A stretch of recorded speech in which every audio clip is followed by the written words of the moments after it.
نه خلا میگه 7 سالگی منم خیلی قولینم هم میبافم میگم. در این نزد چادر سیاه چیا را دیدم. نام پزی این تمام چی با یک چیزی که در سالهای قدیم میگفتن مشک دوغ.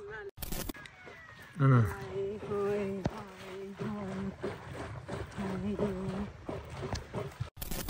نه کمپیر بهانه یا چجا من بهانه بده خنداشو بزنم نیا ای اخیر ما میگیم این پیچکه در زمستان پیچکه خونه رو بینید و برای گذاشتن گرانیتسا شرکت موهیگین این رقمشون معلومات مردمی غریب زنگ بزنین برای گذاشتن سرحد مردمی غریب خدا نگهدار. برادرها در راه شب در کوه موندیم.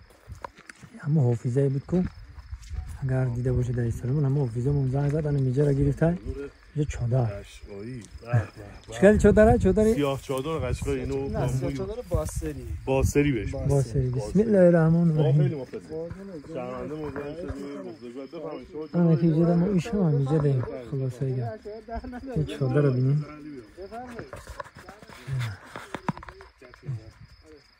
چادر رو بینیم چادر رو بینیم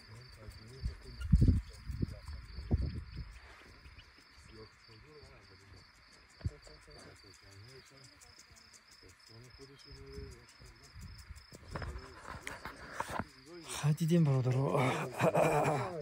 این شبا که داری چادر دخو میری این مخصوصا دوست عزیزمون که از تاجیکستان هستن. سلامت باش. تاجیکستان الان چیزی به اسم کوچ‌نشینی و ایل متاسفانه نیست و فقط تو کتاب‌هاشون خوندن.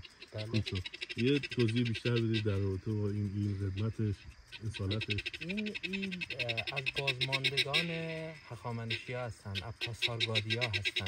درسته. که به مرور زمان این پاسارگادی به پاساری و به باسری. پاسارگادی به پاساری و باسری. بله. بعد دیگه این چند وقته اخیر به خصوص زمان قاجاریه خیلی از کلمات عربی که وارد باسری شده باسری به جای سین با صاد نوشته شده ولی از بازماندگان یکی از اقوام 12گانه هخامنشیان بودن. بله. که به زبان فارسی صحبت میکنن. همین گویشو دارن. گویش خیلی نزدیک به گویش شیرازی هست. و بزرگترین ایل پارس زبان جنوب کشور هست. این ایل در زمانهای قاجار و حالا قبل از قاجار به مناطق خیلی زیادی از استانه ایران کوچونده شدن. مثل خراسان شمالی، خراسان جنوبی، قزوین، کرمان، تهران، کرج و استانهای مثل سیستان و بلوچستان به لطف این شبکه‌های مجازی خیلی از این اقوام رو تونستن همدیگه رو پیدا کنن. آره. و پسفند خیلی از فامیلیا هنوز باسری هست. بسیار. بله. همین منطقه‌ای هم که سکونت دارید منطقه‌ای بودی که از قدیم الایام در کنار نقش رستم تحت جمشید ساکن بودن و هنوزم که هنوزه به همون سبک. آره. ببین تنها ایلی است که در مرکز استان فارس سرحد و گرمسیر میکنه. در حیطه هول و هوش تقریبا 450 تا 500 کیلومتر در مرکز. و در مسیر خود هخامنشیان این ایل بیشتر کوچ میکردن و هنوز هستن. حافظان و پاسارگاد و کاریون که دو تا از مناطق باستانی ایران هست. بسیار خیلی خوشحال شدم از آشناییتون. زنده باش. خیلی مطالب جدیدی یاد گرفتیم. سلام باشید. مخاطبانمون می‌کنم. زنده باشید. تشکر. سربلند باشید. خواهش می‌کنم. نکه آنمی در حقیقت آریایی دمونا در نگاه. دقیقاً. تنها کلاهی هم که هنوز اصیل هست همین کلاه سر منه که تو سینه‌گارای تخت جمشید کلاه هنوز درسته. البته این کلاه توی کل ایران کلاه اصیل باستان بوده. بله. حالا ممکنه مثلا من تو گرجستان دیدم همین کلاه بود ولی روش یه مقداری نقشه نگارای گلدوزی شده بود یا نمدمالی که شده بود، یه سری نقشه هم روی این داده بود. ولی در کل چون تولید این کلاه خیلی راحت بوده، توی کل ایران مرسوم بوده. از زمانی که رضا شاه یک شکل کردن ایران رو شروع میکنه و به نوعی کشف ایجاب میکنه، مقداری از این پوشش اقوام از بین میره و متعدل شکل میشه، لباس ها متعدل شکل میشه. سلامت باشید. برادرها یک جا اومده مهمون شدیم. اینو ببینید در زمانه قدیم که مونده بوده، یک چند سال پیش بگم خیلی توضیح بده این دوستان از نسل خود در کنار مقبره های تخت جمشید و پاسارگادن و از نسل و نوادگان خود کوروشن، از همون زمان با زبان فارسی توی همین منطقه ها بودن، گله‌داری میکردن، اسب داشتن، گوسفند داشتن و هنوز که هنوزه بعد از چند هزار سال حفظ کردن و همین منطقه رو هنوز دارن محافظت میکنن. آریایی میشه گفت واقعا اصیل. حتی نوع لباسشون، لباسایی که شما تو تخت جمشید دارید میبینید سنگنگاره ها. بله. همسایه دارن یا همسایه ها با فاصله هستن، چون گله دارن، چراگاه دارن. بله همسایه ها با فاصله. مثلا این قسمت یک فامیل با بچه هاش، با چندین اقوام، پسر خالا، پسر عموها، ولی خب همه نزدیک همن. بله زنده باش. کمی اگه جرم بینیم ایره بینید برادرها، این شب شهر آید من میخوام که فردا شما رو ایجاد با مرغکاشونم، فردا با روز دست شما رو هم نشان بتم که ما در کجایی. همه حافظه بود که یک حافظه دخترک بختیاری بود و حافظه چی نام داشت؟ قشقایی. نه نمیگم دخترک خودش حافظه. خانم فهیمه بهرامی ما رو وای کرد همینجا را اصلا گفت که برای این نگاه خچون میدوزم با فکر میکنم رنگ و رشته و ریسمون همه چی دوران این همه رو خچون میکنن از پوستی گوسپند و از پوستی مردم اصیل ایران از موقع بودن. دقیقاً چون لذت میبرد. آقا زحمت کشید. این چی باشه؟ چی آورده؟ شونه فرشه. حالا میاد توضیحات دربارش برات میده که اصلا به ظاهر میاد چیزی نیست، ولی چقدر قیمت داشته شونه. شونه یعنی خیلی قالین بافی هم؟ اون قالیز اونجاست. این قالین بافی شون همه چون این نمیاره که میبینی شما همش خچون میبوخن. این هم گلدوزی رو خچون میکنن ها؟ این نمیارن؟ آره اینا رو میارن. این دیدی چقدر سختی خوش رو. این هم ببینه تیاره همه چون خچون میکنن. مادر جان تشکر زیاد. زنده باش. این بفکرم که آش باشه قرار. آش پلاو ها؟ شما چی میگین؟ برنج تاچینی نه، میگن آش پلو میگن. دمپخته. تاچین نیست. این دمپخت. اینه برادرم دمپخت میگن. زحمت کشید. اسم محلی این غذا چیه؟ دمپخت گوشتی ما. دمپخت ننه هم میگی. دمپخت ننه داشتی. همه جا زحمت کشیدن. اشاعره ما مگه نه عاشق خیلی گوشت هستن. بله. دیگه مرد جنگجو آقا باید گوشت بخوره. آقا بفرمایید که زحمت کشید. میاد بیا. سرد باشه. بسم الله کنیم. از گوشتی گوسپند باشه؟ گوشت بره. گوشتی بره. گوشتی بره. برای سه ماه. بسم الله.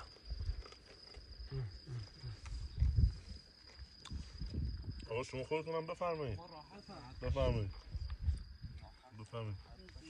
خب برادرها در اینجا در اختیار ما دادن آوردن کم کم پشه داره گفتن چادر پشه بند میخوایم بندازیم برای دوست مراد عزیز. اینو به این صورت. خب این چقدر که ها میریم خمون پلاتکه میزنیم کو پلاتکه میگیم این چادر توش دیگه پشه تو رو نگذیم. نه دیگه پشه نمیگذه. خب بندازیم توشو استراحت کن. زنده باشه. این برادرها تاکی چادری سیاه ده چی؟ سیاه چادر از موی بز مشکی ساخته. ای پشم بزو. این برادرها خیلی پگس هر ویدیوی نو انتظار باشه. اینجا اسب و دیگه نمیگم بقیه‌اش. بقیه‌اش انتظار شما فردا. صبح بخیر. یک هفته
ولی اگه بگم ممکن بخندین یکم نخندین. من راستشو بگم این هم خیلی شلچه، این همی شلچه یکی دستین شما قالینچه میگین، شلچه میگین، چی میگین؟ این همی دارم طوری نمی کپا زدگی کن.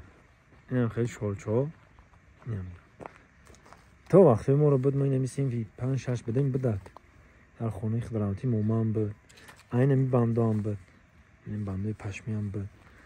و همین رو پامترکش میگن ایلی خر میکردیم، ایلی خر. این همی رو بدن مقصد بعد هم مایده آخرش درد مستر کی او چم علاو میکرد میگه بیار هم شلچه رو بپرتین علاو ده. همش علاو کردم با فکرم رفت هم تک نشیدن رفتم. ببینین که اینجا همه چی هست. یه میوه مخصوص برای همین سیاها کردن چی قدیمه شونه پاس میدارنده مقصد که ما وقتش دم خیلی بدیم.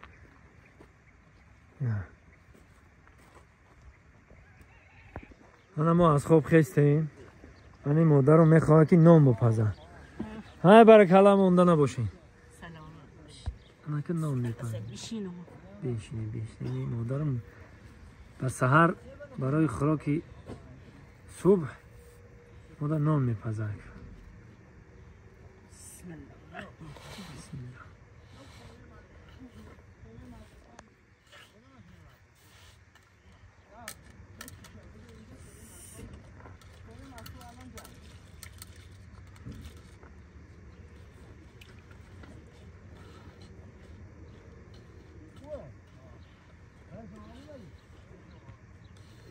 آرد و آب اینجا باید چه قالین بافک شونه اینمی یک قالین بافک هم خطا من بافی نکن. بله. قالین حالا میبافم بعد فیلم. آخه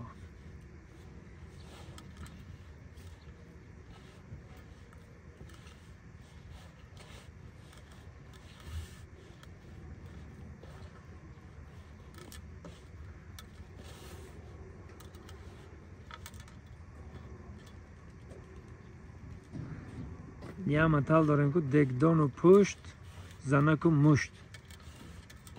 انا که میفهمن یک مینوت تک دینا دیدی نونو بای کنن.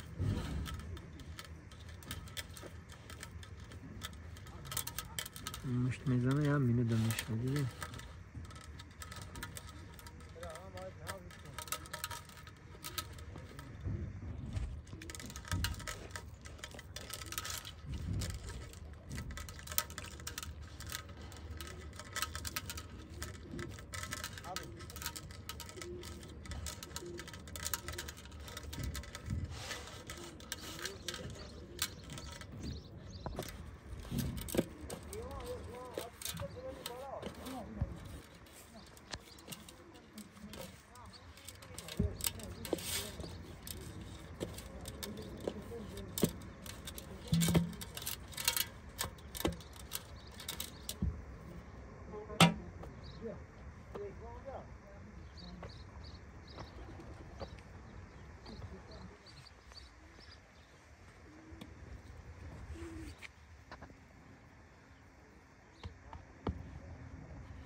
این برادران هنر که هست در یک مینوت گرفت اینا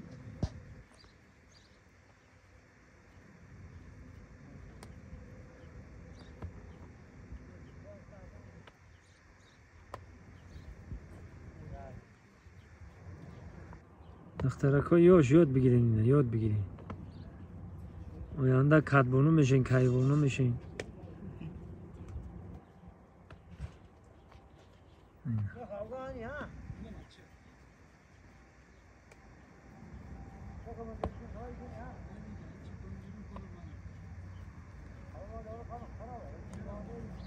دخترهای دوره سواد دارن زود یاد میگیرن. یاد میگیرن نه؟ بله. میگه دخترای وزیر سواد دارن میگه زود یاد میگیرن در و یاد میگیرن.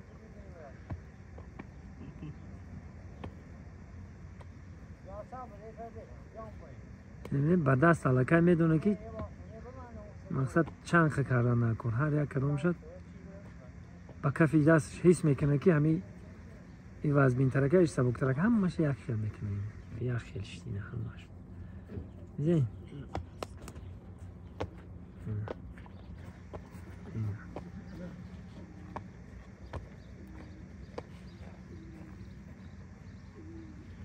کپسول نمیاری بپزم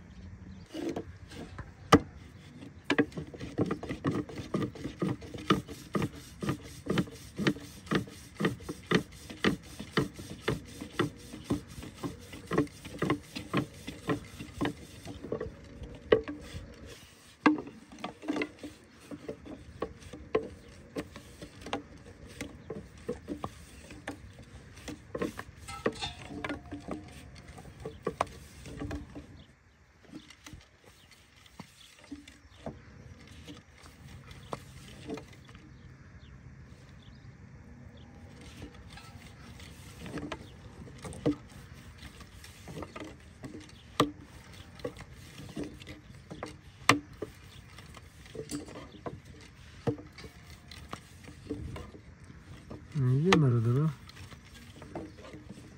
این نان شما چی نام میبرین؟ نان تیری. نان تیری ها بله این نان تیری ما با فکرم که چلپک میگیم چلپک نون تونکم بهش میگن. ما چپاتی میگیم تونکا میگیم چپاتی چلپک یکیش نون تلی میگن نربه یکیش نون ستویی میشه خشکه. همین که بده بازم. قبول است خلاص 939 اینه ناناشونو در میخوای تاوسنگ میپزن خونه تاوسنگ میگن که تاوسنگ های زمانوی وزیره تو داغ میشه خب بذارش رو همینه وسط دوتانهی بذار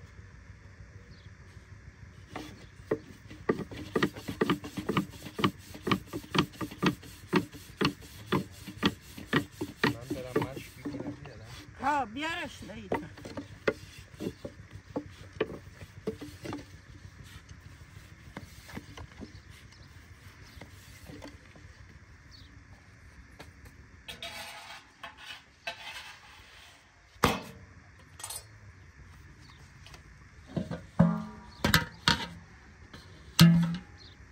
نه که آماده شده است پیشش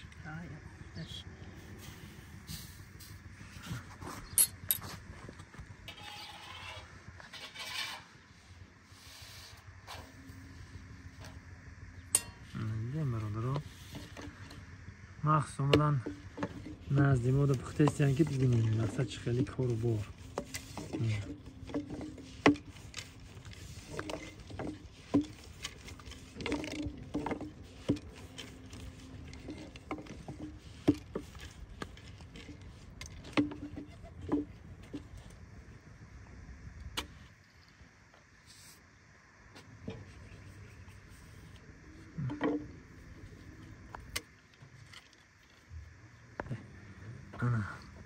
حالا پخته است ماما بین چه سرخه که خوشوار شد قند تا نزنی دست تان درد نبینه مادر جون هپ اینو بوار میکنید همین 3-4 مینوت در رو این نانو رو پخت خنداشو بزنم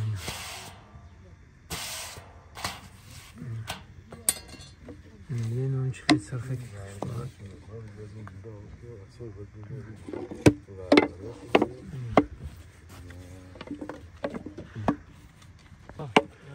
بسم الله بسم الله الرحمن الرحیم این دست ساندر دنه ببینید همه قطعه که هم قنبلوی شما تاکید عالی عالی تمام طرف بسم الله الرحمن الرحیم الله الرحمن الرحیم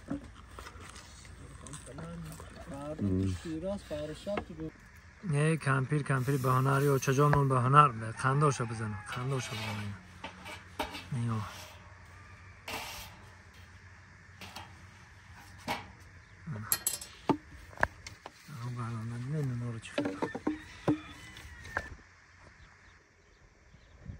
علی بازن علی اسپاد زاغ دارن میرفت خد اسپاد بنوارن میدونین ما کجا داریم این طرف وقتیم که تخت جمشید ای این طرف همین جای تاریخی همین جای ایران جای تاریخیش من که دور کرده با بونگاردی میگم با جای دیگه میدونم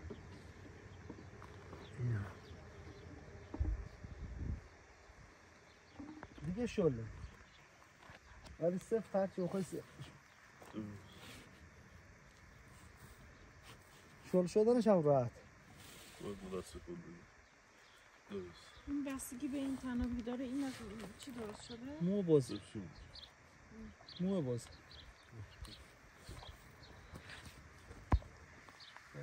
درست بهترین این کارا رو ما در خردسالی کردیم راستی گپ در خردسالی کارا رو کردیم تا وقتی که ما دانشگاه آمدن همین بندهایی که ای خیل میگیم یا که پشم میگیم ای پشم گوسپند و پشم بز میکنن یعنی نمی سیاه چادر مرا در خاطرم هست این سیاه چادر رو ما خردسال بودم در خاطرم هست در دهه های ما بود این زمان نیست دیگه تمام شد نیست زندگی عشایری کاملا من توش بزرگ شدم و ترجمه دارم داستان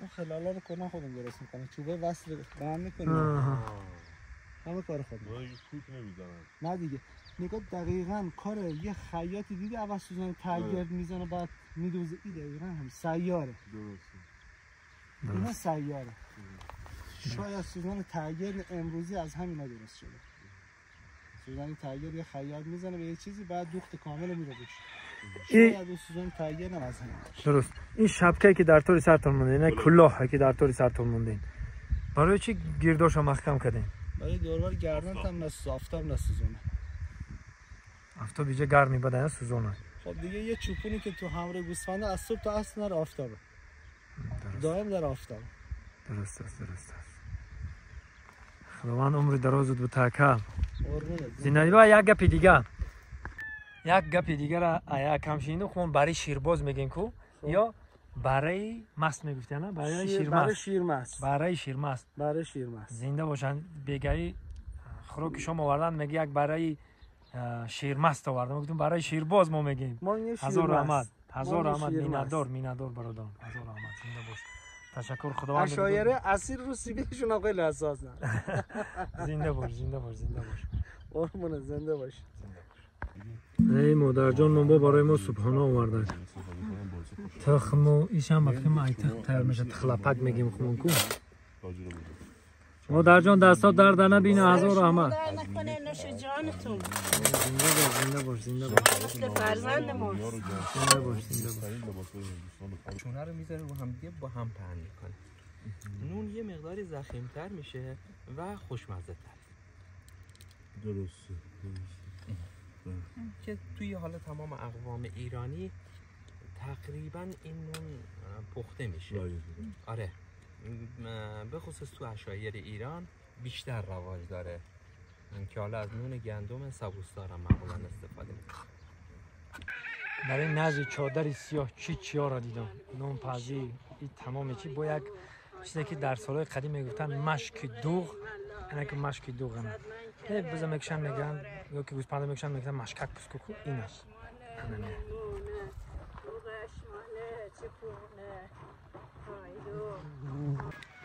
نه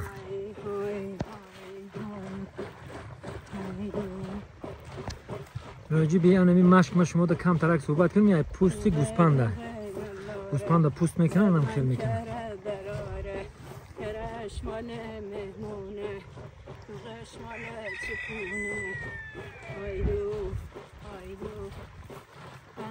مشکم زنجیره توغ مشکم انجیره آی آی آی وطندار و جمال امیر موسفدی پدری مده نشان بده موسفدی هم محل هم از نشان بده مشک بگو مشک دوغ دیدیم بگو اینا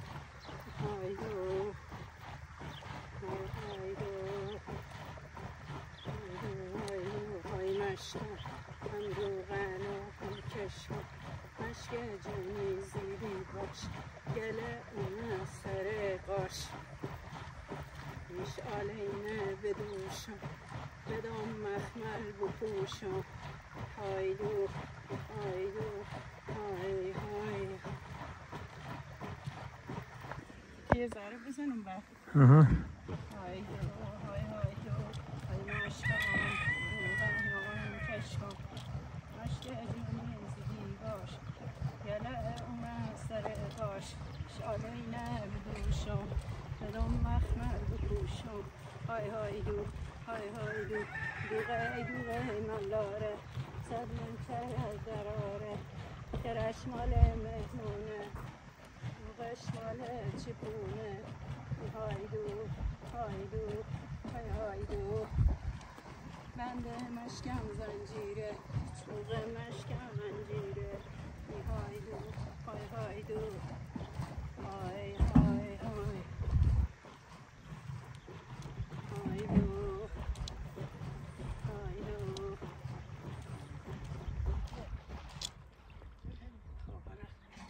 کره خواهی بسم الله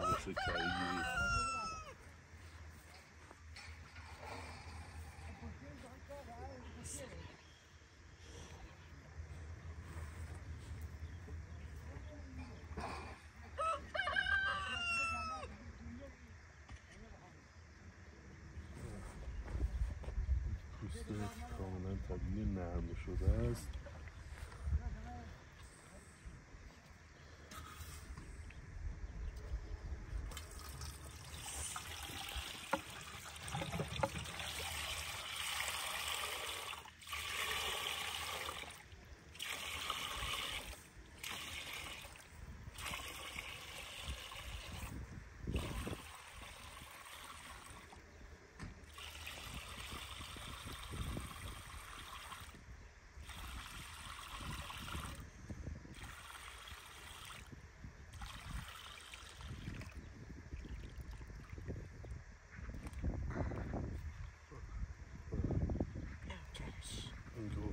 کرشه کره جدا شد. این ماست ریختیم داخل مشکه ماست ریختم بعد آب کره جدا میشه. زده که شد برش سبا میشه.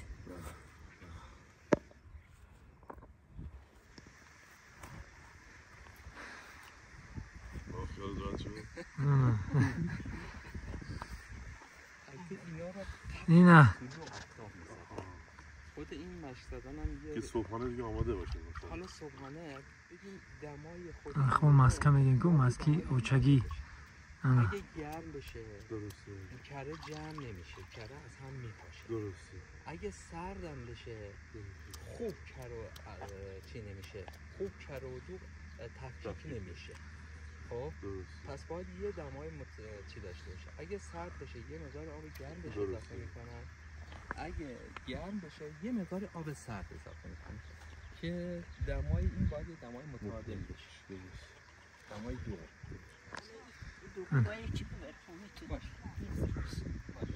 انا دیدین دوغ را این دوغ قشی تاجیکی تازه میگن اینا. نه یعنی که تاجیکی گفته همه ایران و تاجیک همین ما فارزبانیم خو فارسی انمی در قدیم خوراکای ما کاری ما همش انمی بود. پدرای ما هم خیلی کلان شدگی تنها ما ولی بله درست میگین اینا مشکاگ اینا ماسکه روی چی را دیدین اخی چلوه اینا ماسکه روی چلوه دیدین کره ما ماسکه میگیم ماسکه ما میگیم کره کره اینا برادرها زنده و سربلند باشید. تشکر زنده باشید.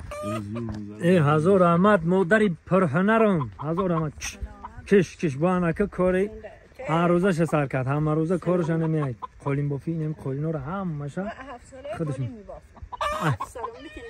این 7 سالگیش قالین خب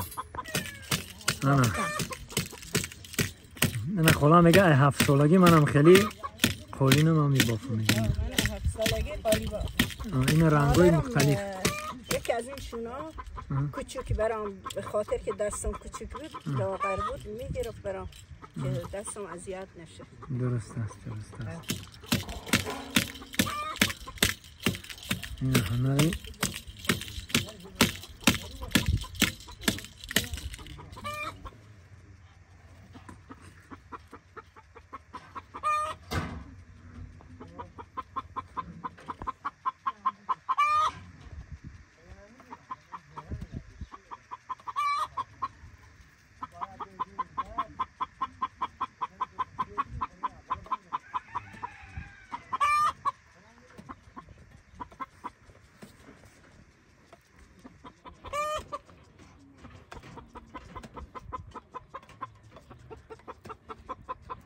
هر یک تورش میقپم دیدستی؟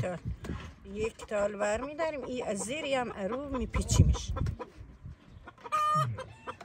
چخه میکنی یا برو استتر کنی بچه جون؟ این روح هست یکی از زیر میاریم خب این میکنیم زیرش بعد میپیچیم برعکس اینجا بعد میاریم جلو میباریمش.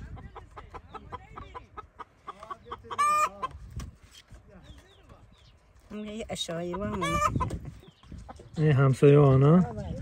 سلام علیکم مادر جان. بین خوش آمدین بین مرحمت کنین. سلام. این لباساشون رو ببینید، لباسای عجیب دارن.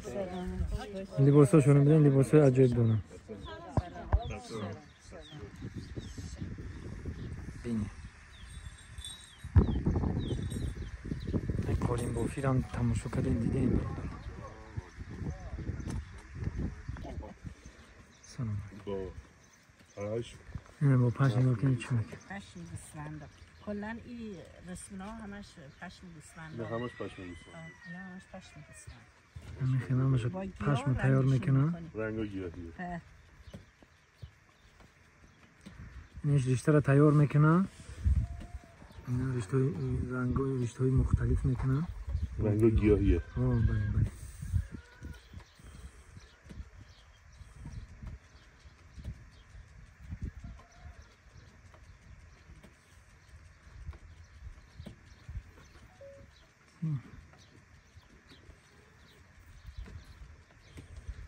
از یه باره خیلی خواب سالایی که من خورد بودم مادر مامای من این خیل میکرد. این خیل در ایجاش این خیل دوک بوده. اون دوک بوده. دوکه یه مدل دیگه است. خود با این فرق. اونا دیک تا اون میگه. خیل میکرد در خاطر هم از خورد بودم. این زمان نیست. بله. کجا میشینی؟ در تاجیکستان. بله. یه نوه دارم برای کارت بازی تاجیکستان، عربستان اینجا همه جا آمد. ارمنستان میخوام. نوه دختری. خیلی زمانه تینجی میگردن در روی دنیا. هر کجایی که بخواهن میگردن.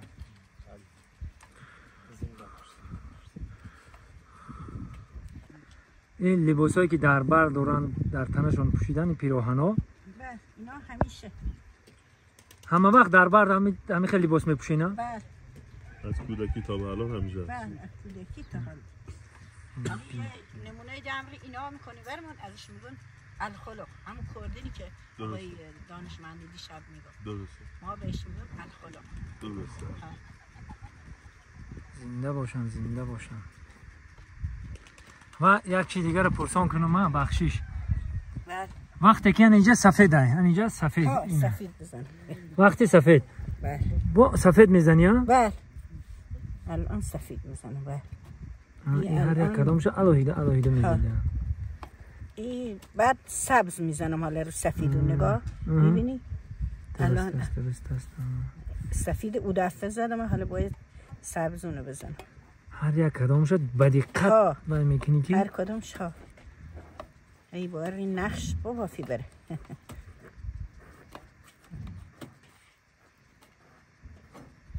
برشم باید بزن.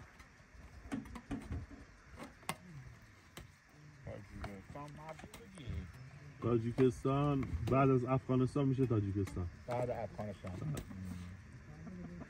این نقشه بعد چه میفهمین که همین نقشه هم خیلی اومده است؟ این نقشه نه قدیم بافتیم یاد داریم. ها در یادتون هست که خیلی میوه خیلی تموم میشه ها؟ اولش من میزنیم تو در ایرانم. تموم میشه. من مازندران اومدم. ایده تو تموم شدن. تاجیکستان از افغانستان جدا. خیلی برادران ایران خیلی چون نفهمن عقلی من نگرفت. 200 سال پیش اینا همه جزء ایران بودن. به خاطر همین زبونمون یکی.